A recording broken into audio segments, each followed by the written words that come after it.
на сите и добре дојдовте на мојот канал. Ова видео, освен што ќе биде рецензија на книга, драго ми е и поради две други нешта. Најпрво затоа што овој роман Инсомнија од Димитрije Дурацовски многу ми се допадна и сакам со вас да ги споделам моите впечатоци и да кажам како го доживеав овој роман. Од друга страна, другата причина е јубилејот. Всушност ова е јубилејно 100-то видео на каналот и тоа многу ме радува.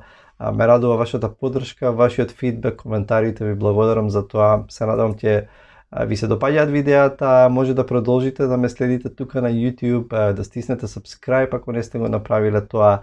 Можете да ме најдете и на Facebook и на Instagram. Ви благодарам за тоа, планирам да продолжам и да зборувам за добри книги, за добра литература. Романот за кој што ќе зборувам во ова видео е Инсомнија од Димитрije Дурацовски, како што спомнав. Во 2001 година Димитрije Дурацовски за овој роман ја добива наградата Рациново признание.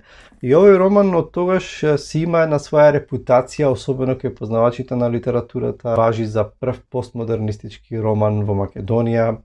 Значи се има пишувано доста за романов. Димитрije Дурацовски е автор кој што живее во Струга, предходно пред да почне да пишува проза се занимава со сликарство, значи Димитрije Дурацовски е сликар, меѓутоа одлучува во еден момент да продолжи тој творечки импулс и својата креативност да ја изразува преку прозата.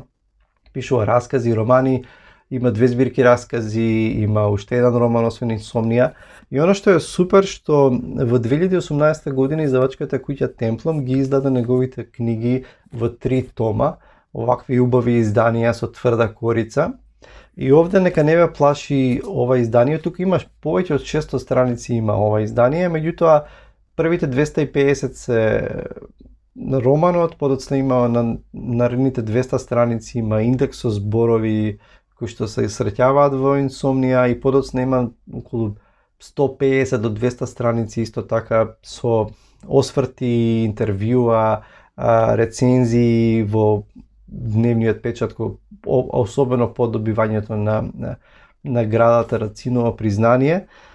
Јас каснам малку, доцнам на забавата, одамна планирав да го читам овој роман, меѓутоа не можев прво да го најдам, па подоцна го одложував некако читањето и сега одлучив да го читам Инсомнија после 21-2 години од неговото излегување. Меѓутоа, знаете како, за некои нешта си има свое вистинско време и овој мислам дека сега му беше времето на Инсомнија и го доживеав овој роман многу убаво и одлучив едноставно да ги споделам моите впечатоци со вас. Најпрво она што треба да се каже за Инсомнија е за неговата форма. Значи, кога отприлика ако одлучите да го читате овој роман, да знаете што да очекувате. Значи, овој роман може да го наречеме и роман дневник, со тоа што едноставно сочинете од повеќе записи, размислувања, коментари, доживувања, медитација, па на некои места и филозофски медитации, со тоа што дури има илустрации, на многу места има илустрации и цртежи на самиот Димитрije Дурацовски, портрети на некои писатели, има фотографии од разни писатели, режисери и така натаму. На некој начин ова се дневнички записи, размислувања на авторот во одредено време кој што има и го отсликуваат и времето во кое што се пишувани, да речеме 99-та, бомбардирањето на Југославија, некои дневно политички теми, превирања, случувања во Македонија, меѓутоа има и по вонвременски теми, да речеме размислувања за писатели, за уметноста, за носталгија за минати времиња и така натаму, размислување и за градот, за Струга, за тоа како се менува лицето на градот. Се спомнуваат многу автори од Джойс, тука и Снегот е присутен постојано, Снегот од расказ од мртвите на Джойс, за кој што имам видео снимено на мојот канал, може да го најдете. Се зборува за Бекет, за Гомбрович, за Борхес, за Шулц, се зборува за режисери како Кјубрик или Бунјуел. Има една прекрасна сцена за барабаните на Бунјуел во неговото родно место. Едноставно има внатре се содржат и измислени приказни, си поигрува авторот со ликови кои што се појавуваат, па се влегува на моменти во фантастичното и така натаму. И сето тоа на овие 250 страници со илустрации, со слики, а ова го споделувам со вас за да имате представа за каков роман станува збор, значи до некаде, дајде да речеме експериментален, интересен роман колаж. Меѓутоа, она што мене ми е важно многу често е не само како е еден роман напишан и како ми зборува на ниво на разумот, туку многу ми е важно кога ја читам литературата како на некој начин комуницира едно дело на ниво на емоциите и какво чувство предизвикува читањето на романот. Иако е роман во кој што има сериозни интелектуални промисли, мисли и туѓи мисли на познати писатели и така натаму, значи би можеле да наречеме дека сепак е еден интелектуален, еден уметнички роман меѓу другото.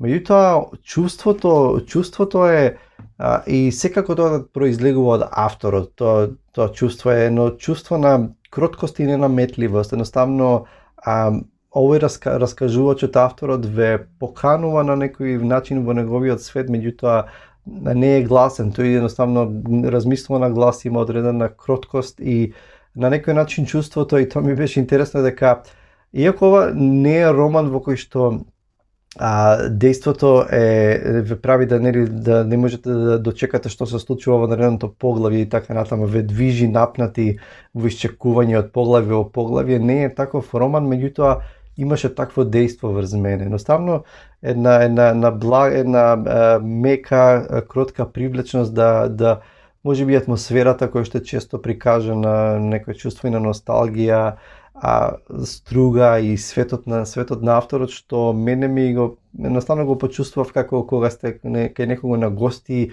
и дури да не сте вклучени во разговорот, слушате разговор, толку ви е убаво и не сакате да се заминете и сакате да продолжи тој разговор да трае. И ако некој ќе каже се ми е криво што романот заврши, можеби јас имав едно такво чувство кога го завршив читањето на Инсомнија.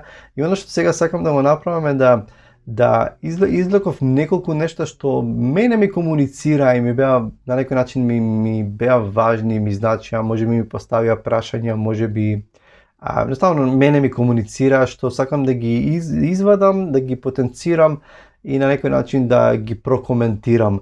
А првото нешто има едно што многу ми значи и во однос на уметноста, во однос на литературата, а тоа е она што го пишува тука на 148-та страна, кога и ќе го прочитам тој изводок кога зборува за таа потрага по на недофатливото. Чудесни денови со несфатлива тишина. Од некаде ќе се слушнат ретки звуци, чекори, гласови. Ме подсетува тоа на едно сино кое долго трае, потоа на една бела линија, бразда која ја прави брод, кој пак плови по синото море. Кадар од филмот на Бабаја, Изгубениот роден крај, екранизација на прозата на Слободан Новак.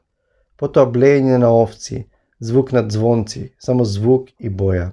И еден човек кој бара нешто во тој предел, а тоа што го бара тој не може да го најде. Тоа никој никогаш не го нашол, бидејќи тоа не се наоѓа. Може само да се сеќава во нештата, да ги повикува и да копнее по нив, по сенките кои како привиденија се јавуваат во доцните летни попладниња и не подсетуваат дека нешто неповратно сме загубиле. Многу ми се допаѓа како е опишана тука таа потрага по недофатливото, по неискажливото, оно што го насетуваме околу нас во светот, во нашата реалност, во природата, во нашето окружување, нели во синилото на морето, во бродот кој што го сече, синилото и создава бранови, во сите тие нешта, во звуците, во глетките, во мирисите, во сетилните дразби, кои што зборуваат за нешто што го чувствуваме дека е над нас, што постои некаде таму, меѓутоа не можеме да го именуваме. И всушност и литературата е обид и уметноста е обид да на некој начин да ни го долови тоа и на некој начин може да функционира и како потрага по нешто неискажливо, што длабоко го чувствуваме. Ова многу ми се допадна, таа потрага по недофатливото, И нешто друго што можеби стои наспроти ова е безсмислата и неспокојот, можеби да ги земени како извор на креативноста, на творештвото, како тој порив да се твори. И тука го цитирам авторот на друго место, ова веќе станува рутина, а тоа е сигурен знак дека нешто не е во ред. Безсмисленост како доминантна црта, апатија, безмилосна мазохистичка ригорозност, која беше решавачка, да се прекине со сликање. Јас би се надоврзал затоа што ова провоцира кај мене размислување во однос на безсмислата и би рекол дека не можам да генерализирам дека повеќето луѓе се соочуваат многу често соочени со безсмислата, меѓутоа безсмислата може да не фрли во очај, од друга страна според мене може да биде и тригер, може да биде и едноставно поттик да се твори и да преку творештвото, да преку убавината, преку уметноста се бара недофатливото, се бара смислата. Друго нешто кое што го извлеков, си го запишав и ме поттикна на размислување беше следново. Овој цитат: признавам, препишувам, цитирам, парафризирам, коригирам, имитирам, плагирам и другите и себе, безмилосно и до безсвест, најрадикално, најконсеквентно, најконзистентно. Не сакам да бидам духовна парадигма на универзален принцип. Не сакам да бидам свој, оригинален и посебен.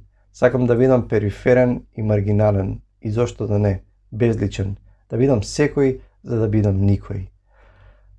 Ова изјава може да си речеме, па да, ова е некаква си може би лажна скромност. Меѓутоа, оваа изјава мене ме восхитува во смисла на тоа дека зборува едноставно е еден начин, на некој начин е и револт наспроти светот кој што ни вели дека секој од нас е уникатен, единствен, оригинален, дека мора да постигне се, дека мора да направи нешто што никој друг не го направил, да постигне успех, да остави зад себе наследство и така натаму. И го гледаме авторот на некој начин дури и како пророчки за едно време зборува дека не морам да бидам оригинален, не морам да бидам да се истакнувам, не морам да бидам некој. Дозволете ми да бидам никој и на некој начин и самиот автор со својот избор, со своите постапки, едноставно тоа е негов и веројатно и животен и уметнички став, кој што на некој начин е интересен и во времето, во духот во кој што живееме, на некој начин е и провокативен и ставно наликува можеби и на свесен, можеби несвесен бунт. Исто така, еден цитат од романот кој што вели да не е онаа искрена креативност би била изгубен во сивилото на секојдневието кое не обкружува. Можностите кои ми се нудеа некогаш да бидам некаде на друго место, не ги прифатив. Треба ли да жалам? Тоа е сепак мој избор. И ова исто така многу ми се допаѓа.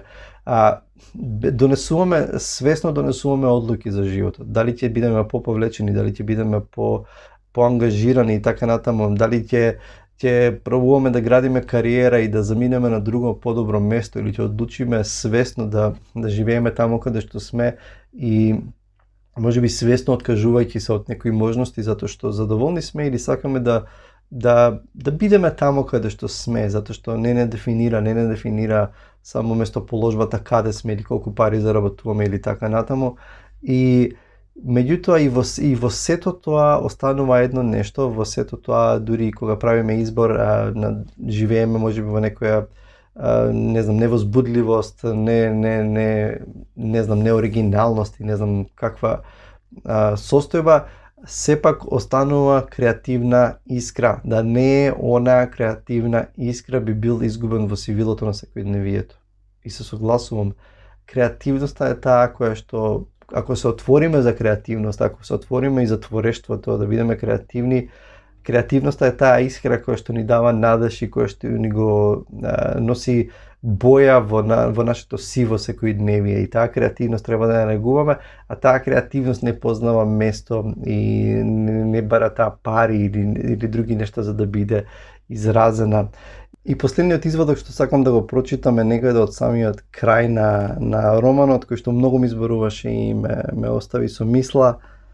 Авторот вели вака: снег по полноќ, Гомбровиќ по полноќ, ограничен живот, локален живот. Се живее со оно што го носи денот, работа, семејство, дејствување, некако да се преживее, конкретна екзистенција. Тоа измачува и привлекува истовремено. Ох, тоа ограничување, колку го посакувам. Вселената веќе ми издосади. Снег паѓа, бел, мек, фин. Ќе си замине и оваа зима, како се што заминува и минува. Нема среќни животи, има само среќни мигови, вели Лајбниц. И нека рече некој дека не е така. Томови книги, цели библиотеки, едиции и собрани дела, есеи и трактати, филозофски системи, а тој кажува се во една реченица. Се објаснува. Ве оставам со оваа мисла, чувајте се и се гледаме со наредното видео. Чао!